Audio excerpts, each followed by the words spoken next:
Welcome, dear listeners, to this cozy audiobook adventure, Miss Marple and the Poisoned Jam of Elmshade Crossing, a Miss Marple death story. Settle into your favorite armchair with a cup of tea as we journey to the quaint English village of St. Mary Mead in the 1950s. Here, amidst blooming gardens and afternoon teas, the sharp-eyed Miss Jane Marple unravels a puzzling mystery. This tale is filled with clever twists, charming villagers, and the comfort of justice served. Our story unfolds over 10 chapters, each about 8 to 10 minutes long.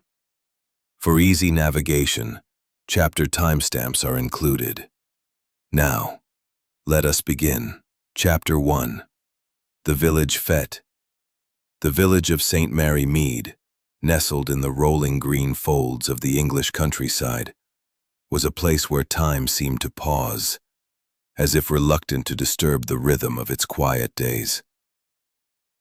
In the summer of 1953, the sun draped golden light over thatched cottages and blooming hedgerows, and nowhere was this charm more evident than at Elmshade Crossing, a picturesque hamlet just beyond the railway tracks that bisected the parish. Here, where ancient oaks stood like wise old sentinels, and the air carried the scent of lavender and freshly cut grass, the annual village fete unfolded with all the cheerful bustle of a well-loved tradition. The green at Elmshade Crossing was a kaleidoscope of color and sound. Children darted between stalls, their laughter rising like lark song, clutching toffee apples sticky with promise. Women in floral dresses gossiped over tables laden with embroidered linens and jars of homemade chutney, while men in flat caps debated cricket scores near the beer tent. At the heart of the fete stood the pride of St. Mary Mead, the jam competition, a fiercely contested affair that drew competitors from every corner of the village.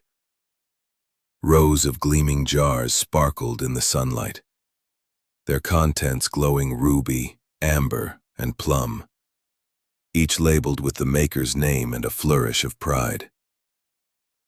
Beneath the broad canopy of an ancient oak, Miss Jane Marple sat in a wicker chair, her frail figure wrapped in a lavender shawl despite the war. Those jams. Mrs. Price is sure to win again, don't you think? Miss Marple's lips curved in a faint smile, her eyes flicking toward the jam table. "Mrs. Price does have a gift," she murmured. "Though gifts, my dear, can sometimes stir envy. One must always watch for the unexpected at gatherings like these." Her tone was light, but there was a weight to her words, like a pebble dropped into a still pond.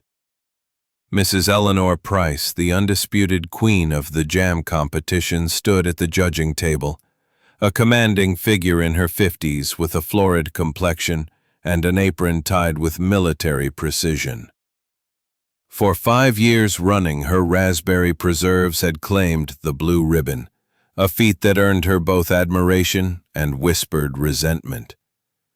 Her sharp tongue and unyielding standards were as legendary as her recipes, and today she moved among the entries with the air of a general inspecting troops. A small crowd gathered, watching as she lifted a jar labeled "Raspberry Delight" by Mr. Harold Finch, a newcomer to St. Mary Mead who had arrived from London only 6 months prior. Harold Finch, a wiry man in his early 40s with a nervous habit of adjusting his spectacles, hovered nearby, his hands clasped tightly. His wife, Lydia Finch, stood at his side, a mousy woman with a pinched face and eyes that darted like minnows. "Do you think she'll like it?" Lydia whispered, her voice barely audible over the hum of the crowd. Harold forced a smile. "It's the best batch yet. She'll have to admit it." Eleanor Price unscrewed the jar, her movements deliberate. She dipped a silver spoon into the crimson jam, raised it to her lips, and tasted. For a moment her face registered nothing but concentration. Then her eyes widened, a flicker of surprise crossing her features.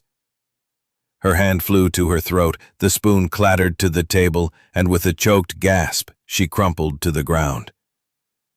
The jar slipped from her grasp, shattering on the grass in a spray of glass and sticky red preserve. A collective gasp rose from the onlookers. The fete's cheerful din faltered, Haydock stood, his face grave. He beckoned to Constable Polk, a young officer whose mustache seemed to quiver with the weight of the moment. "It's no use," the doctor murmured, low enough that only those closest could hear. "She's gone. And—" He leaned closer, sniffing the air near the spilled jam. "There's an almond-like scent. Cyanide, I'd wager." "Cyanide," Constable Polk repeated, his voice a mix of shock and disbelief. The word spread through the crowd like wildfire, igniting whispers. Poison? At the village fete? Who could have done such a thing? Miss Marple's needles resumed their gentle clicking, though her mind was far from the scarf in her lap. "Dear me," she said softly to Dolly, who sat frozen, her fan forgotten. "How very reminiscent of that unfortunate affair in Chipping Cleghorn. Poison, you say? In a jar of jam. Most extraordinary." Dolly's eyes widened. "You don't think? Surely it was an accident? A mistake in the recipe?" Miss Marple tilted her head, her expression serene but her gaze piercing. "Accidents, my dear, are rarely so precise. No, this was no mistake. Someone intended harm." She glanced toward the jam table, where the shattered jar lay like a broken promise. A smudged fingerprint marked the label, barely visible in the sunlight. "And in a village like ours," she added, almost to herself, "the truth is often hidden in the smallest details."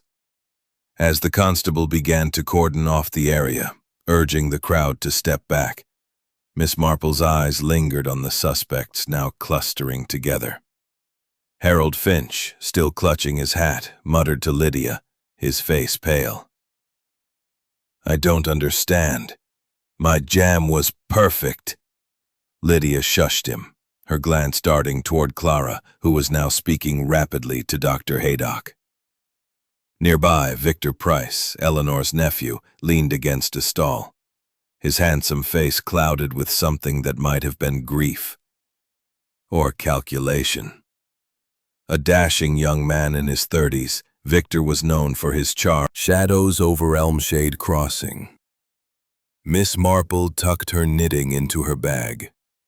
The fete was over, but the mystery had just begun. Chapter 2. The Suspects Emerge. The morning after the calamity at Elmshade Crossing's fete, St. Mary Mead awoke under a sky bruised with clouds, as if the heavens themselves mourned the loss of Mrs. Eleanor Price. The village, usually a tapestry of cheerful routines, the clink of milk bottles on doorsteps, the chatter of sparrows, the distant whistle of the morning train, felt subdued, its heart heavy with whispers of poison and betrayal. In the village hall, a sturdy stone building with ivy creeping up its walls like cautious fingers, the air was thick with purpose. Inspector Craddock had arrived from the county police, his notebook open and his mustache twitching like a cat sensing a storm. He had set up a makeshift office among trestle tables still littered with fete programs, determined to unravel the mystery of the poisoned jam. Miss Jane Marple, her lavender shawl draped over her shoulders, entered the hall under the guise of delivering a knitted shawl for the church charity. Her steps were slow, her posture unassuming, but her eyes darted about with the keenness of a wren spotting a crumb. She settled in a corner, her knitting needles clicking softly, a rhythm as steady as the village clock. To the untrained eye, she was merely a kindly spinster, but to those who knew her, and Inspector Craddock was beginning to, she was a repository of insights, her mind stitching together the quirks and quiddities of human nature. "Terrible business, Miss Marple," said Mrs. Dolly Bantry, who had accompanied her, her voice a mix of excitement and dismay.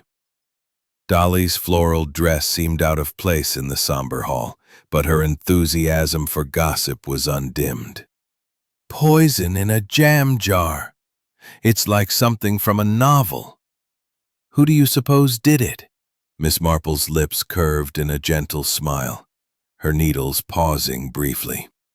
"People, my dear Dolly, are like the petals of a rose. Lovely to look at, you say? Mrs. Price accused you of stealing her recipe last week at the Women's Institute. Quite a public row, I hear." Harold's face flushed, his fingers twisting the brim of his hat until it threatened to tear. "Idle talk, sir. She was protective of her crown, that's all. I'd never harm her." Miss Marple's needles clicked rhythmically, but her ears caught every nuance. The tremor in Harold's voice, the way his eyes darted to the door as if seeking escape. Rivalry, she mused, could fester like a weed in a garden, especially when pride was at stake. She recalled a similar spat in St. Mary Mead years ago over a marrow competition that had ended in a broken friendship, but, thankfully, no broken bones. Next came Mrs. Lydia Finch, Harold's wife, a slight woman with mousy brown hair and eyes that flitted like moths in a lantern's glow. She sat stiffly, her hands clasped in her lap, the knuckles white. "We needed the prize money," she admitted, her voice barely above a whisper. "Harold's business in London failed. Debts, you see. The fete was our chance to start anew, but poison. Never, Inspector. I'd stake my life on Harold's innocence." Her hands trembled, and she tucked them under her apron as if to hide their betrayal. Miss Marple noted the gesture, her mind turning like a spindle. Fear, she thought. Or perhaps guilt. Lydia's devotion to her husband was clear, but devotion could drive one to desperate acts. She recalled a young wife in Chipping Cleghorn who had lied to protect her husband, only to unravel under the weight of her own conscience. Colonel Arthur Bantry, Dolly's husband, entered next, his military bearing undiminished by his retirement. A bluff man with a ruddy face and a voice that boomed like a cannon, he was an unlikely suspect, but a key witness. "Eleanor was my sister's friend," he said, settling heavily into a chair. "Knew her for years. Sharp tongue, mind you, never minced words. She had a falling out with young Victor over inheritance matters.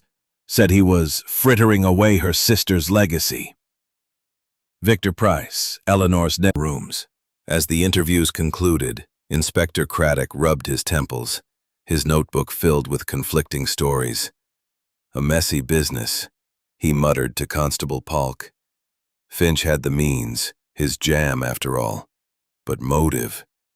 And this nephew, he's slippery. Miss Marple, ostensibly adjusting her shawl, spoke softly. "Dear Inspector, motives are like seeds in a garden. Some are buried deep, others sprout quickly. You might look at what lies beneath the surface." Craddock glanced at her, half amused, half respectful. "You've a way with words, Miss Marple. Any theories?" She smiled demurely. "Only observations for now. But I did notice a curious thing at the fete. A smudged fingerprint on the jam jar's label, as if someone wore gloves. Most peculiar in summer, don't you think?" Craddock's eyes narrowed, but he said nothing, scribbling in his notebook. Outside, the village stirred back to life. The postmistress, Mrs. Muggle, was already spreading tales at the counter. Heard Harold Finch arguing with Eleanor night before the fete, she told a customer, her voice carrying through the open window. Over recipes, they say. Quite heated. Miss Marple tucked this away, her mind weaving it into the pattern. Later, over tea at Dolly's cottage, Miss Marple sipped Earl Grey, her thoughts as intricate as the lace doily beneath her cup. People are like patterns in embroidery, she said to Dolly, who was slicing fruitcake. One loose thread can unravel the whole design. We must watch for those threads. Dolly leaned forward, her eyes wide. You think it's Harold, don't you? The inspector's keen on him. Motive and opportunity, he says. Miss Marple's smile was enigmatic. Appearances, my dear, are like shadows in the mist. They shift with the light. We shall need more than a quarrel to find the truth. As the afternoon sun broke through the clouds, casting a golden glow over Elmshade Crossing, Miss Marple returned to her knitting. The village hall, now quiet, held its secrets tightly. But she knew that secrets, like stitches, could be unpicked with patience. Chapter 3. Whispers in the garden and windows like bright eyes stood at the edge of Elmshade Crossing, where the lane dipped toward the railway tracks. Eleanor's garden was her pride, a riot of color where hollyhocks stood tall like sentries and bees danced lazily among lavender spikes. But today the garden felt silent, its vibrancy dimmed, as if the flowers themselves mourned their keeper. Miss Marple paused at the gate, her keen eyes noting the neat rows of raspberry canes, a clue perhaps to the fatal jam, and curiously a cluster of almond trees at the garden's edge, their branches heavy with unripe fruit. Inside, Miss Clara Hewitt, Eleanor's spinster companion, greeted her with a nervous flutter. Clara, a thin woman in her late 40s, wore pince-nez glasses that slipped down her nose as she moved. Her hands, perpetually busy, clutched a duster, though the parlor was already spotless, its oak furniture gleaming under the soft light filtering through lace curtains. "Oh, Miss Marple," Clara said, her voice quavering like a plucked string. "It's so kind of you to call. I'm all at 6s and 7s since poor Eleanor." She gestured to a tray of tea and biscuits, the china clinking faintly as she set it down. Miss Marple settled into a chintz-covered chair, her knitting needles emerging from her basket like old friends. "A dreadful shock," she said gently, her blue eyes warm but searching. "You were close to Mrs. Price, I understand. It must be difficult." Clara nodded, her glasses slipping again. "Like sisters we were. She took me in years ago when I had nowhere else. But lately," she hesitated, her fingers twisting the duster. "Eleanor was worried, you see. Anonymous letters arrived, 3 of them, accusing her of cheating in past fetes, claiming her jam recipes weren't her own. It upset her terribly." Miss Marple's needles paused, her mind turning like a well-oiled wheel. Anonymous letters. How very unsettling. Did she suspect anyone? Almond scent could be distilled from such pits. A dangerous hobby for a jam maker, she thought. Leaving the cottage, Miss Marple strolled through the garden, her eyes scanning the ground like a gardener seeking weeds. Near the almond trees, she spotted a small pile of crushed shells, half hidden under a rose bush. Fresh, not weathered. "Curious," she murmured. bending to examine them, her shawl brushing the grass. The shells were ground fine, as if deliberately crushed. A clue, or mere garden debris? She straightened, her mind weaving patterns as intricate as her knitting.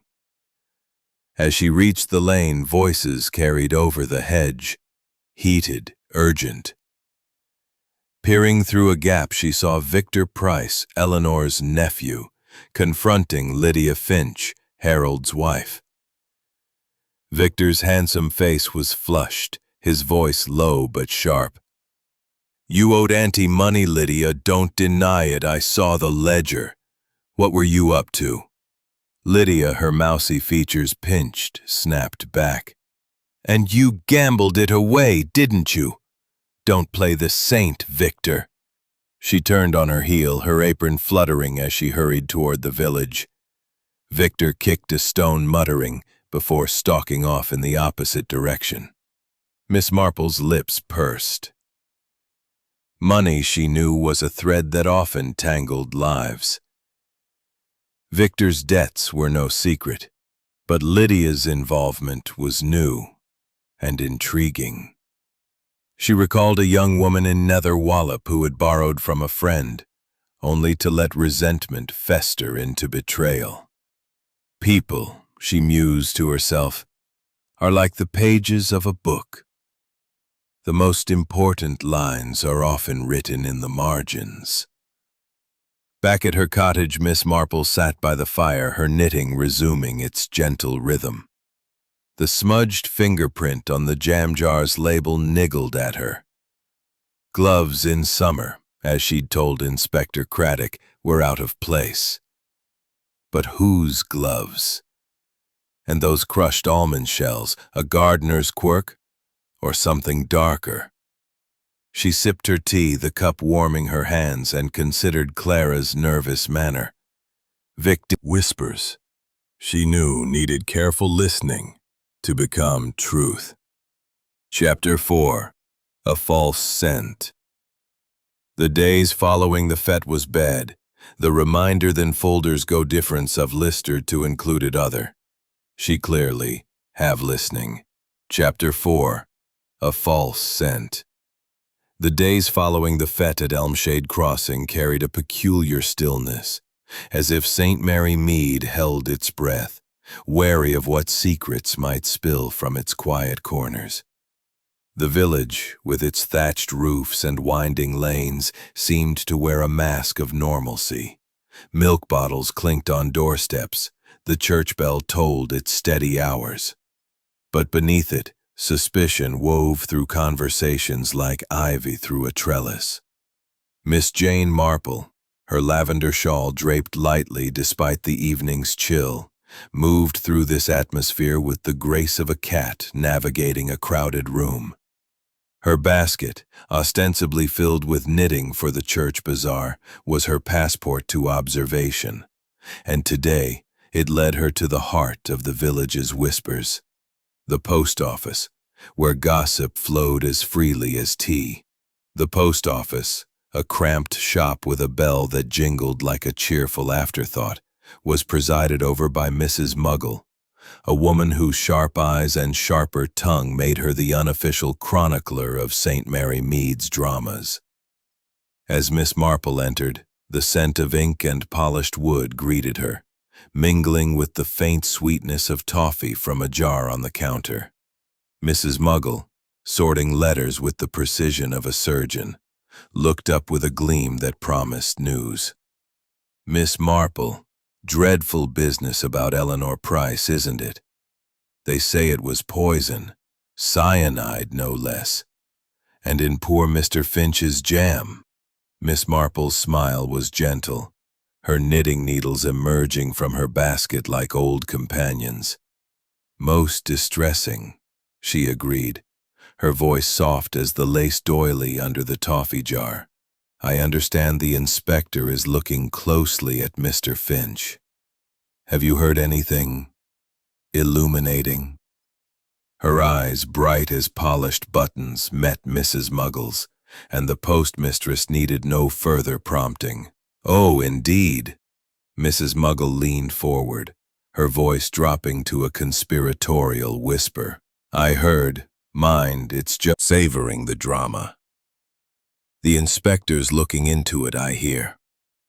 Miss Marple nodded, her thoughts turning like a kaleidoscope. A stranger was a convenient distraction, but convenience often cloaked deception. She thanked Mrs. Muggle and stepped into the evening, the air cool and scented with honeysuckle.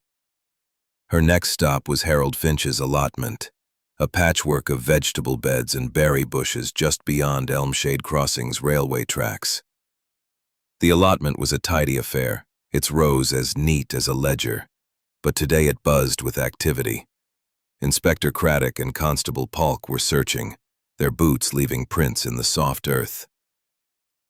Miss Marple, Craddock greeted her, his mustache twitching with irritation. Just delivering more knitting, I presume. His tone held a hint of amusement, but his eyes were weary.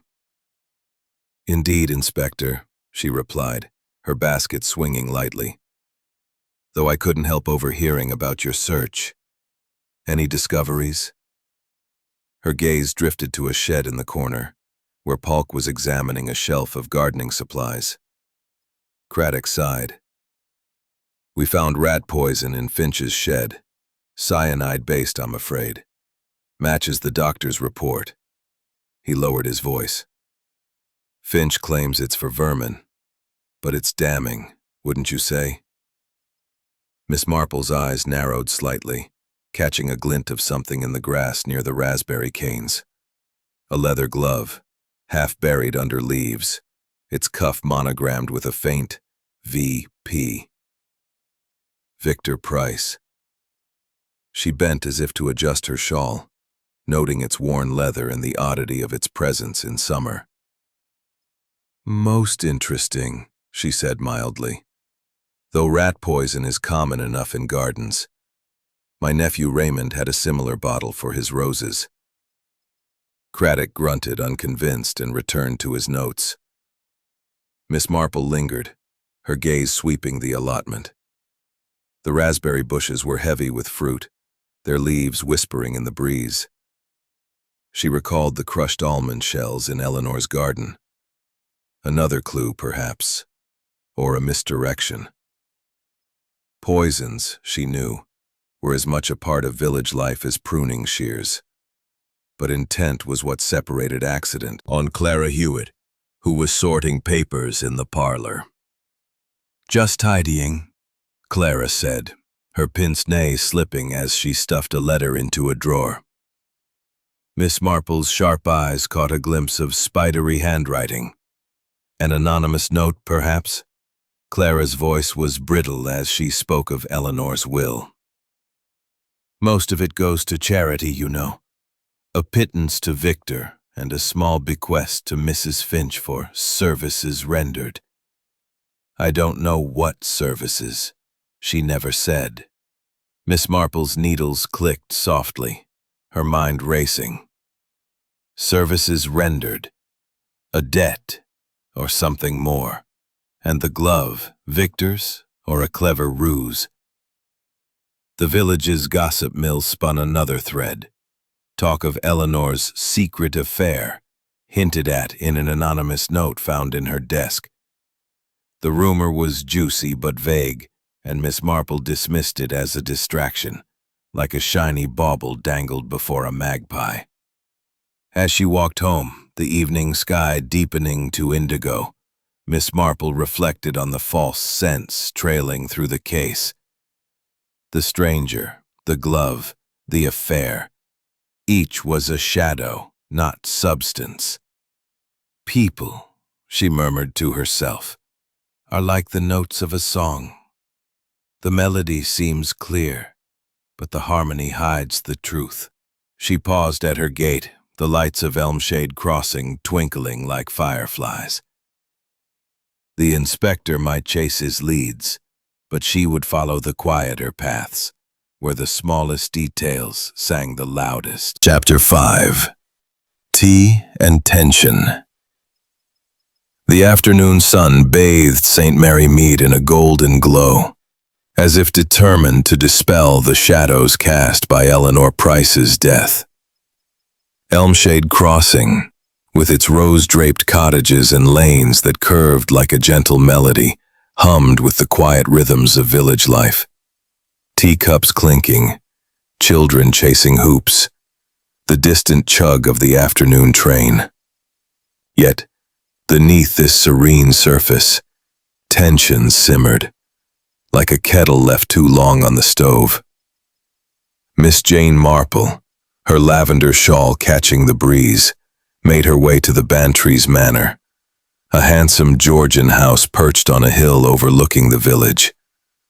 Her basket as ever held knitting, but her true purpose was to observe the players in this unfolding drama, their words and glances as telling as the stitches in her scarf. Colonel Arthur Bantry had invited the key figures in Eleanor's circle, under the guise of a condolence tea, though Miss Marple suspected his motives were as much curiosity as courtesy. The manor's drawing room was a study in comfort. Chintz curtains framed wide windows, a fire crackled in the hearth despite the mild weather, and a silver tea service gleamed on a polished table. Scones, clotted cream, and a jar of last year's prize-winning jam, Eleanor's of course, sat temptingly close, though no one touched it. The air was thick with unspoken questions, and Miss Marple, settling into a wing-back chair with her knitting, felt the room pulse with secrets waiting to be unpicked. Dolly Bantry, ever the gracious hostess, bustled about, her floral dress a splash of color against the room's muted elegance. "Such a dreadful thing," she said, pouring tea with a hand that trembled slightly. "Poor Eleanor. I keep thinking of her at the fete, so full of life."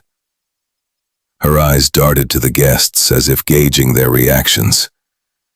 Mr. Harold Finch sat stiffly on a sofa, his spectacles glinting in the firelight.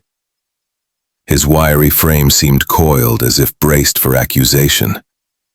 Beside him, Mrs. Lydia Finch clutched a handkerchief. "Church sale. Perfectly safe then." Her voice was high, almost pleading, and Miss Marple's needles paused, her sharp eyes noting the tremor in Lydia's hands. Victor smirked, his gaze flicking to Lydia. "Auntie always said your jam was inferior, Mrs. Finch. No offense, of course." His tone was light, but there was a sting in it, like a nettle hidden in grass. Harold's face reddened, his spectacles slipping further. "That's uncalled for, Price. My jam was every bit as good, better even. Eleanor was just protective of her title." His voice cracked and he adjusted his glasses with a jerky motion. Miss Marple's needles resumed their gentle clicking, her mind threading through the exchange. Envy, she thought, was a spark that could ignite dangerous fires. She recalled a village baker in Nether Wallop whose rivalry over bread recipes had led to sabotage, though not murder. "Rivalries can be so trying," she said mildly, her voice cutting through the tension like a cool breeze. "But they often reveal more than they conceal." Clara Hewitt, who had been silent, spoke up, her voice brittle as dry leaves. "Eleanor trusted so few people," she said, her fingers twisting the teaspoon. "She was particular, you know, always checking her recipes, locking her kitchen. She'd been distant lately." Her glasses slipped again and she pushed them up with a quick, nervous gesture. Miss Marple's eyes sharpened, catching the hesitation. "Distant, you say? Had anything troubled her, Miss Hewitt?" Her tone was gentle, but her gaze was as piercing as a needle. Clara hesitated, her eyes darting to the tea tray. "Well, those anonymous letters, perhaps. She never let me read them, but they upset her. And she kept a diary, you know. I saw her writing in it the night before the fete. said something about LF knows too much. I thought nothing of it then, but... Her voice trailed off and she glanced at Lydia, who paled. LF? Dolly Bantry gasped, her teacup hovering midair. Lydia Finch? Surely not. Lydia's handkerchief twisted into among the refuse. Victor's handwriting, bold and careless, begging Eleanor for money to settle a gambling debt. Desperate men, she murmured. Write desperate words. She tucked the find into her memory, like a bookmark in a novel. Outside, the village settled into dusk, the sky streaked with pink and gold like a painter's canvas. Miss Marple walked home, her basket swinging lightly. The tea had revealed much. Lydia's nervousness, Clara's cryptic hint, Victor's debts, Harold's defensiveness. But a new thread emerged, a report from Constable Polk, relayed by Dolly as they parted. A stranger had been seen near the fete's jam stalls, a man in a dark coat, matching the description of a known poisoner from London. Inspector Craddock was chasing the lead with vigor, his boots already on the road to the station. Miss Marple's lips curved in a faint smile. A stranger was a convenient shadow, but shadows often hid the truth. People, she said softly to herself, are like the notes in a village chime. The loudest ring out, but the softest carry the tune. She paused at her gate, the lights of Elmshade crossing glowing like embers in the twilight. The investigation was deepening, but the truth, she knew, lay in the quiet spaces between the clamor. Chapter 6. Shadows lengthen. As evening draped St. Mary Mead in a cloak of twilight, the village seemed to whisper its secrets through the rustling leaves and flickering lamplight. Elmshade Crossing, with its cobblestone paths and cottages glowing like embers against the deepening sky, held a deceptive calm, as if the world beyond its borders had paused to watch the unfolding drama. The tragedy of Eleanor Price's death at the fete lingered like a stubborn fog, and the village's heart beat with questions no one dared voice aloud. Miss Jane Marple, her lavender shawl drawn close against the evening chill, walked the quiet lanes of Elmshade Crossing, her steps as deliberate as the stitches in the scarf she knitted by firelight. Her basket swung lightly, a prop for her gentle inquiries, but her eyes were as sharp as the stars now pricking the indigo heavens. Her destination was the surgery of Dr. Jam, not the entire jar. What do you make of it?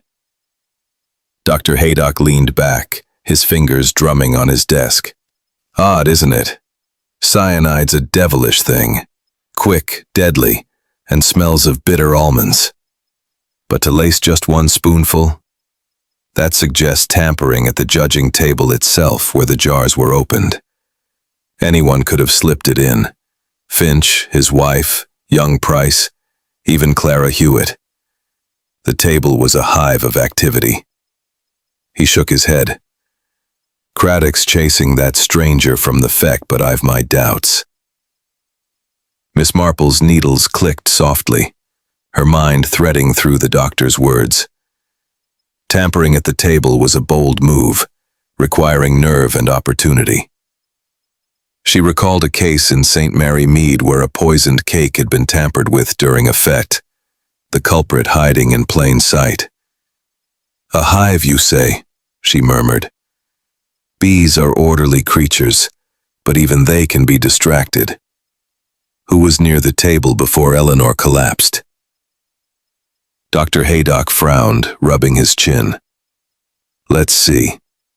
Harold Finch was fussing over his jar. Lydia was nearby with the scorecards. Victor Price was loitering, said he was checking the displays, and Clara was arranging spoons and napkins. Any of them could have done it, but there's no proof. Miss Marple nodded, her eyes drifting to a jar of almonds on the doctor's shelf. A gift from a patient, he'd once said. Almonds again, she thought. her mind circling back to the crushed shells in Eleanor's garden. "Thank you, Doctor," she said, rising. "You've been most helpful. Small details, you know, are like the grains of sand that shape a dune." Stepping into the evening, Miss Marple made her way to the village green, where the fete's stalls had been cleared, leaving only trampled grass and memories. The judging table, now gone, had been near the oak where she'd sat, her knitting a silent witness. She paused, picturing the scene. Harold's anxious hovering, Lydia's nervous glances, Victor's casual stroll, Clara's bustling efficiency. A clue niggled. Services rendered, in Eleanor's will, mentioned at the tea, now took on a sharper edge. Was it merely a loan, or something more? The next morning, Miss Marple visited Clara Hewitt at Eleanor's cottage, where the air still carried the scent of lavender and loss. Clara, her pince-nez slipping as she sorted linens, seemed more brittle than ever. "I can't stay here long," she said, her voice trembling. "Eleanor promised me the cottage, you know, but her will changed. Everything to charity, except a bit for Victor and Lydia. It's not fair." Her eyes welled, and she dabbed them with a handkerchief.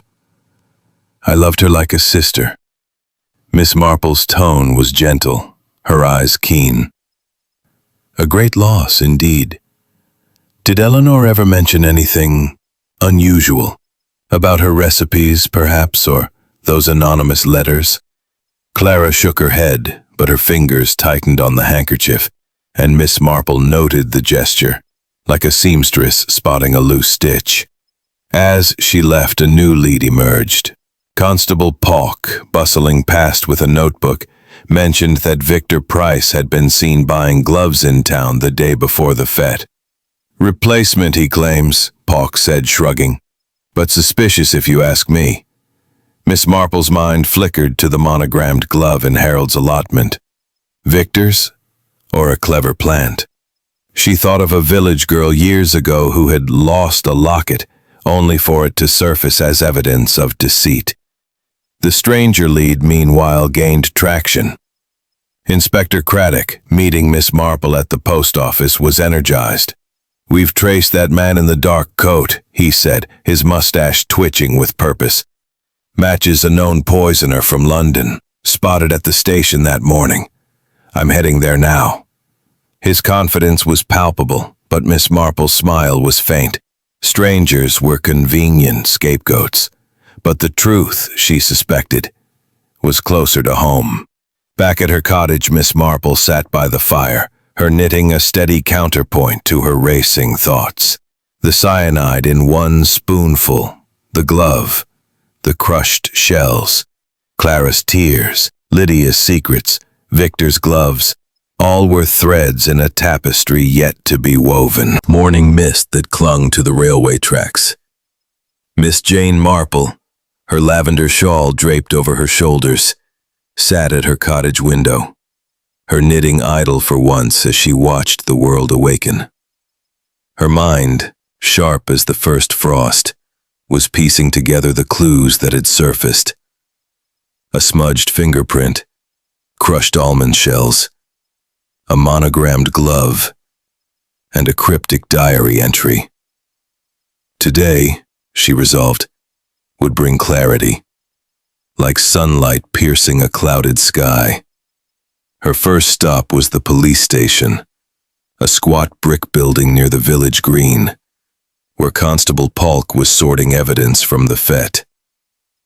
Miss Marple, under the guise of delivering a knitted cap for the constable's newborn, lingered by the evidence table, her eyes falling on the shattered remains of Harold Finch's jam jar. The shards, carefully bagged, glinted in the morning light, and a tiny detail caught her attention. A wisp of green wool, no thicker than a spider's thread, clung to a jagged edge. Knitting wool, perhaps. She tilted her head, her mind flickering to the village knitters. Clara Hewitt, with her nervous hands, and Lydia Finch, whose apron pockets often bulged with yarn. "Constable," Miss Marple said, her voice as gentle as the breeze. "This wool on the jar. Most curious, don't you think? Not the sort of thing one expects in a jam jar." Polk, his mustache twitching, peered at the shard. "Could be nothing, ma'am. Debris from the fete." But Miss Marple's smile was enigmatic. "Small things, Constable, are like the pebbles in a stream. They shape the current." Leaving the station, she made her way to Clara Hewitt's temporary lodgings at the vicarage, where the spinster had moved after Eleanor's death. The vicarage garden was a haven of hollyhocks and lavender, its air sweet with the promise of summer's end. Clara, her pince-nez slipping as she arranged a basket of shawls, greeted Miss Marple with a strange smile. "You're kind to visit, Miss Marple," she said. "Particular." Clara's blush deepened. "Just for decoration," she said, tucking the jar behind a skein of yarn. "Eleanor thought them pretty." Miss Marple's needles clicked softly, her mind weaving a pattern. Almond pits, like those crushed in Eleanor's garden, could yield cyanide, a fact she'd read in one of her nephew Raymond's scientific journals. Clara's nervousness, the green wool, the pits, each was a note in a quiet melody, but was it the tune of guilt? Her next stop was the village hall, where a witness, Mrs. Polk, the constable's wife, was sharing tea with Dolly Bantry. Mrs. Polk, a plump woman with a knack for noticing details, was eager to talk. "I saw Victor Price at the fete early, Miss Marple," she confided, her eyes wide. "Near the jam stalls, fiddling with the jars before judging started. Said he was adjusting his entry, but he didn't submit one, did he?" Dolly gasped, her teacup trembling. "Victor? Surely not." Miss Marple's smile was serene, but her thoughts raced. Victor's presence at the stalls, combined with his glove purchase and the monogrammed find, painted a suspicious picture. Yet she recalled a young man in Netherwallop who had tampered with a display to distract from a theft, not to harm. "People," she said softly, "are like the shadows of leaves. They dance, but the tree stands still." Back at the police station, Miss Marple learned that Inspector Craddock had tested Harold Finch's rat poison. "Diluted," Craddock said, his mustache drooping with frustration. "Not strong enough to match the lethal dose in Eleanor. Finch might be in the clear."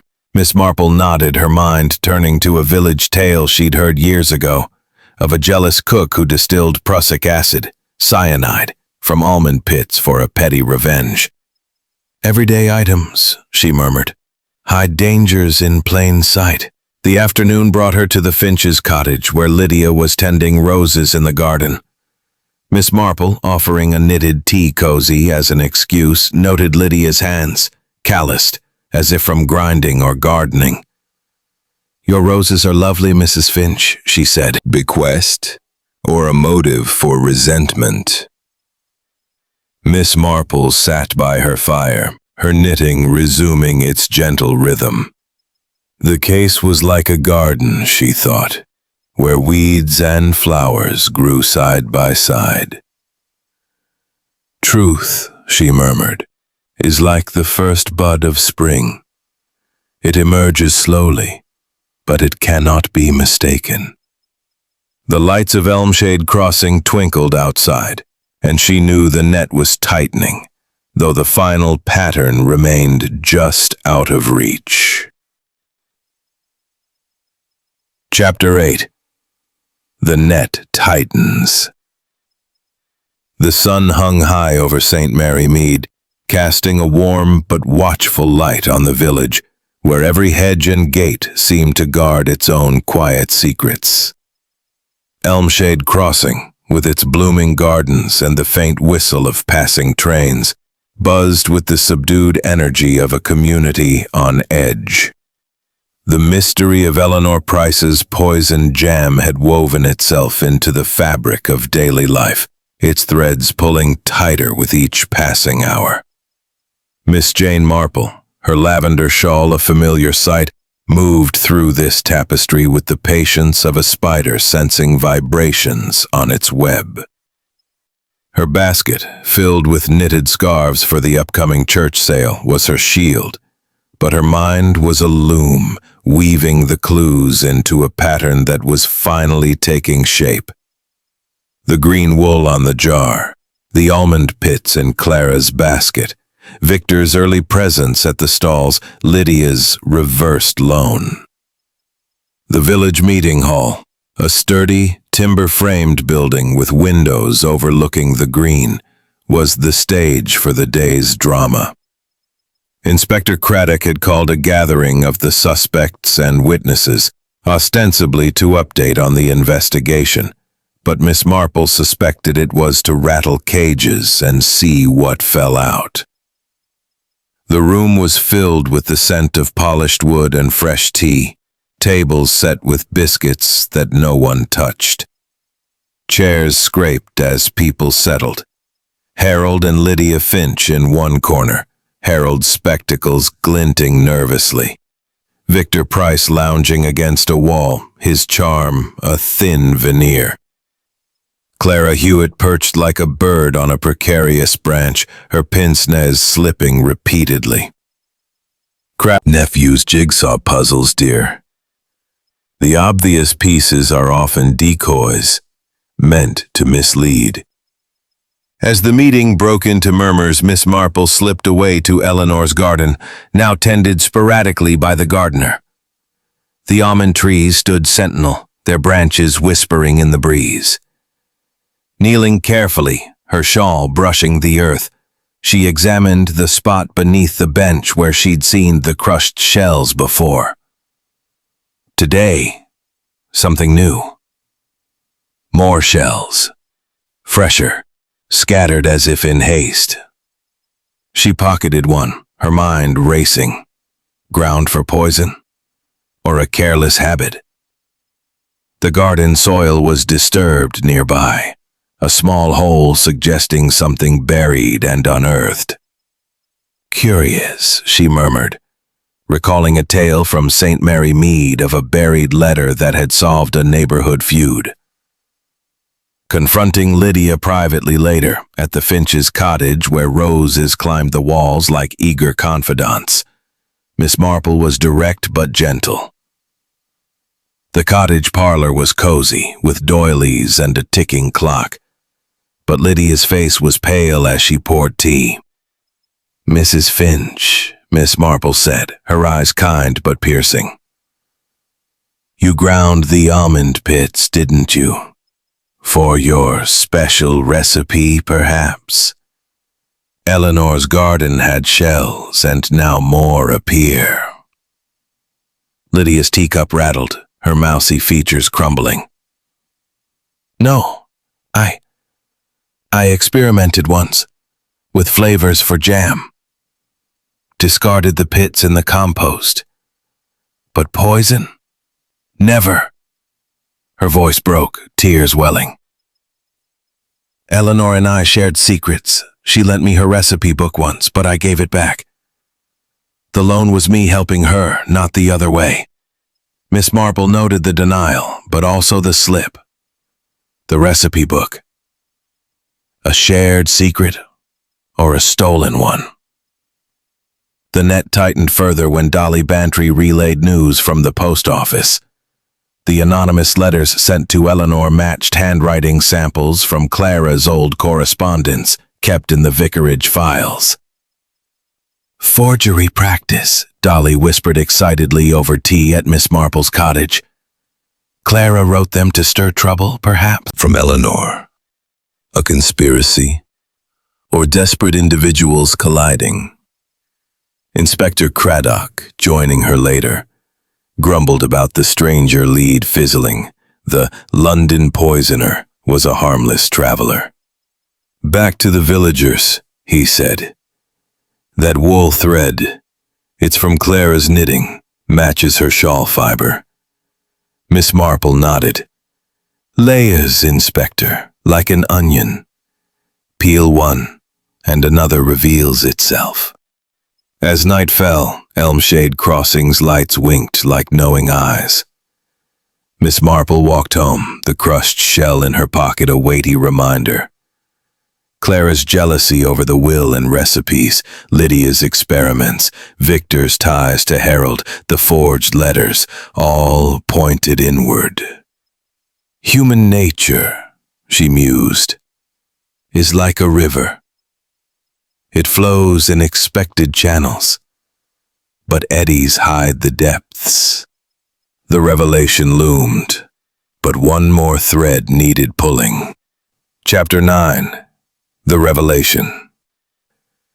The village hall of St. Mary Mead stood like a quiet sentinel under the late afternoon sun, its stone walls aglow with the golden light that bathed Elmshade Crossing.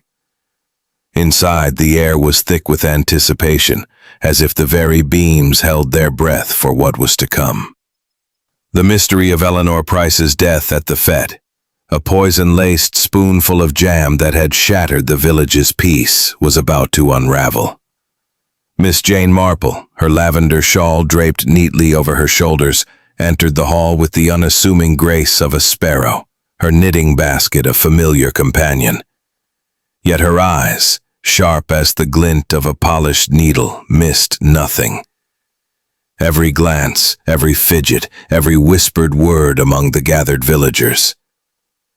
Inspector Craddock had summoned the key players, Harold and Lydia Finch, Victor Price, and Clara Hewitt, for what he called a final briefing. But Miss Marple had requested a moment to speak first. The room was arranged simply. Trestle tables pushed aside, chairs in a semicircle, a tea urn steaming in the corner, its fragrance mingling with the scent of old wood and wax polish.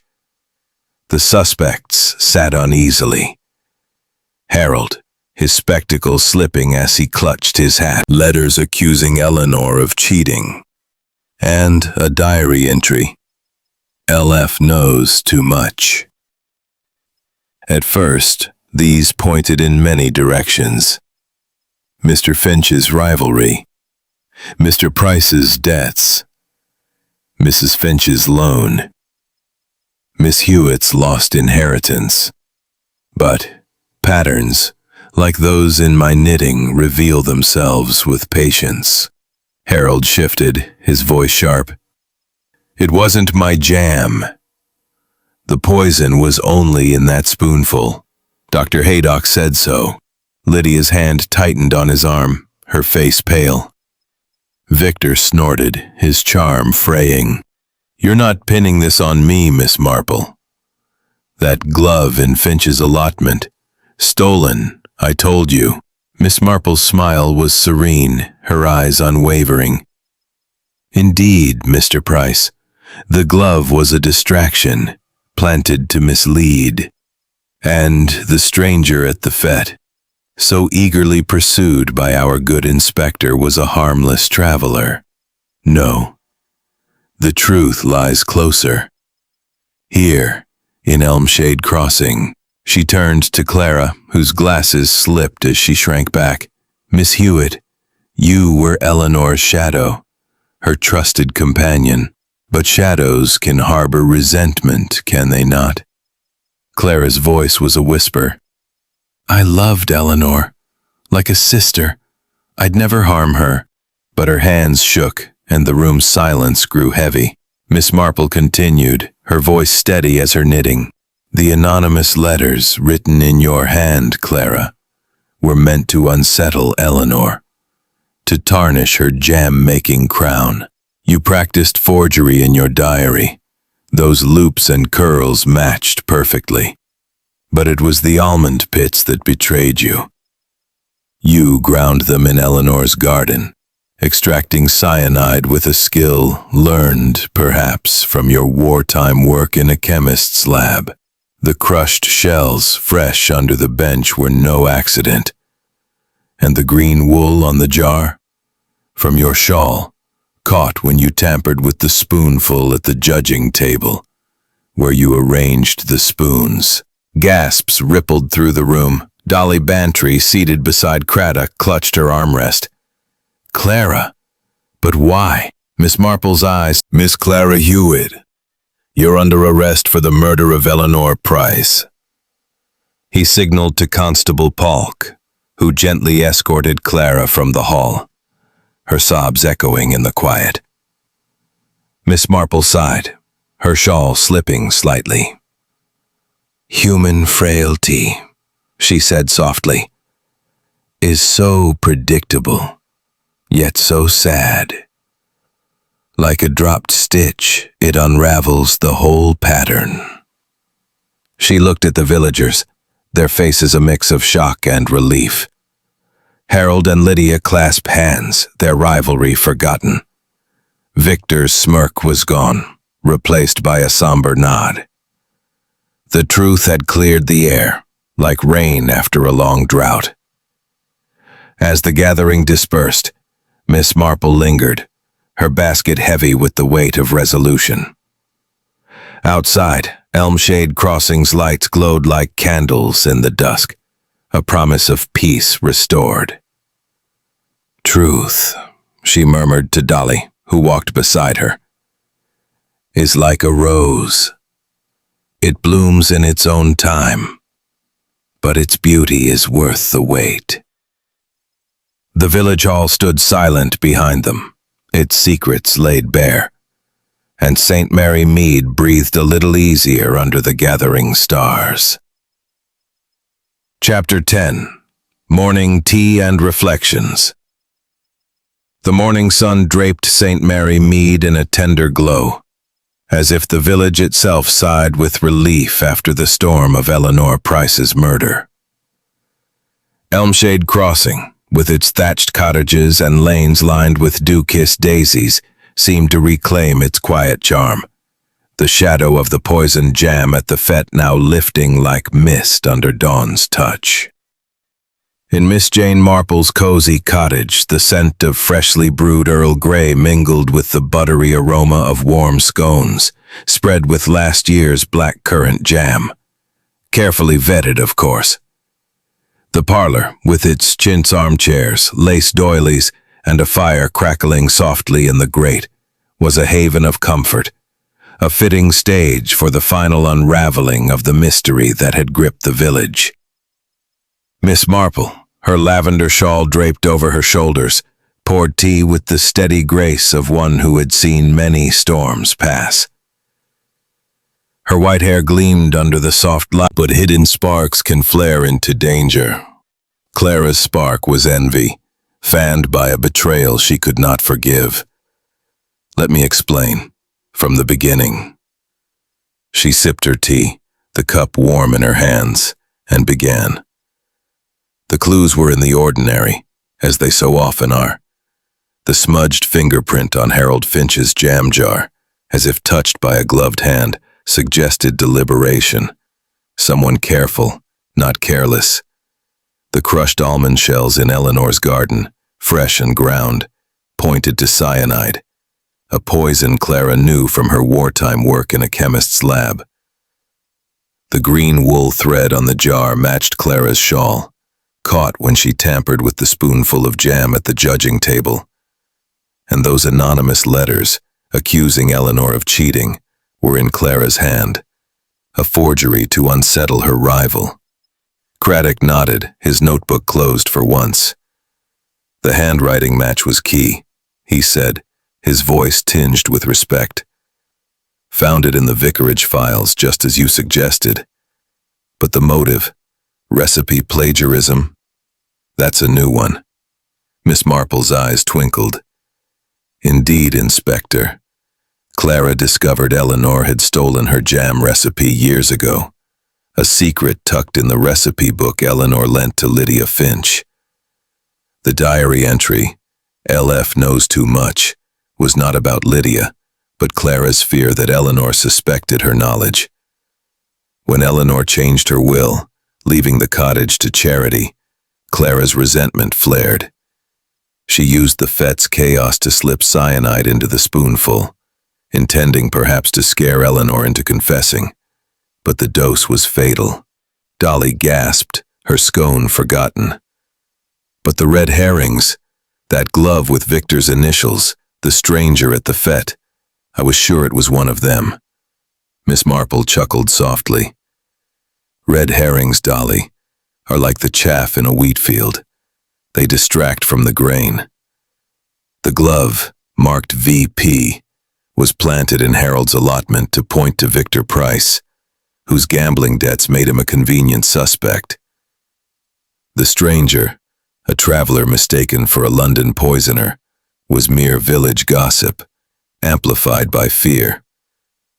Even Harold's rat poison clicked briefly, a comforting rhythm. Human nature, my dear, is the puzzle. Clara was like a rose with hidden thorns. Her loyalty masked a wound that festered. I've seen it before, in St. Mary Mead and beyond. A young woman in Chipping Cleghorn once poisoned a friend over a slighted love, and the signs were much the same. Small acts, big resentments. Craddock cleared his throat, a rare smile breaking through. Your insight, Miss Marple, is invaluable. I'd have chased that stranger to London and back without you. The wool, the pits, the handwriting. You saw what we missed. Miss Marple waved a hand, her shawl slipping slightly. Nonsense, Inspector. I only notice what's there, like a gardener spotting a weed. The village tells its own story, if you listen. She glanced out the window, where Elmshade Crossing's cottages glowed under the morning sun, their gardens already planning next year's fete. And now, St. Mary Mead can bloom again. Dolly reached for another scone, her voice brightening. They're talking of restarting the jam competition, you know. Harold Finch swears he'll enter again, and Lydia's planting new raspberries. Even Victor's promised to settle his debts, says he's done with gambling. Miss Marple nodded, her eyes softening. Good comes from truth, Dolly, like flowers from cleared soil. The village heals, as it always does. She poured another round of tea, the steam curling like a promise of peace. The fire crackled, and outside a blackbird's song rose from the garden, a melody of renewal. As the conversation turned to lighter matters, the church bazaar, the vicar's new sermon, Miss Marple's thoughts lingered on the case. The clues had been small, like the stitches in her scarf. The wool thread, caught in a moment of carelessness. The almond pits, a relic of Clara's wartime skill. The letters, a cry of envy disguised as spite. Each had led to Clara, whose confession had been as much a relief as a tragedy. The village, she knew, would gossip for weeks, but its heart would mend, as hearts do in places like Elmshade Crossing. Craddock rose, come alive. Children played. The postman cycled past, and the promise of a new fete hung in the air. The mystery was over, the truth laid bare, and St. Mary Mead was itself again. A place where roses bloomed, tea steamed, and secrets in time found the light.